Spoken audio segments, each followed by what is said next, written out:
WhatsApp guys, আমাদের চ্যানেলে আপনাদের ওয়েলকাম। আর আজকে আমি বলতে চলেছি গাড়ির নাম। তো ফার্স্ট গাড়িটার নাম হচ্ছে ডাম্প ট্রাক, তারপর গাড়িটার নাম হচ্ছে মিক্সার মেশিন, তারপরের গাড়িটার নাম হচ্ছে রোড রোলার, তারপরের গাড়িটার নাম হচ্ছে বুলডোজার। তারপরে আমাদের 6 নাম্বার গাড়িটার নাম হচ্ছে ফায়ার সার্ভিস। 6 নাম্বার গাড়িটার নাম হচ্ছে মোটরসাইকেল।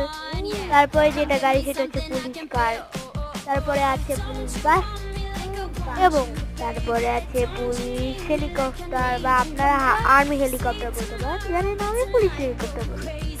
তারপরে আসবে আমাদের মোটু ভাই। হ্যালো গাইস, আমাদের এই সেক্টর শপ, এখানে আমি আমার পছন্দের গাড়ি নিতেছি। আমার ডাম্প ট্রাক পছন্দ হয়ে গেছে, আমি এটা নিয়ে যাবো। টাটা, এখনই সাবস্ক্রাইব করো।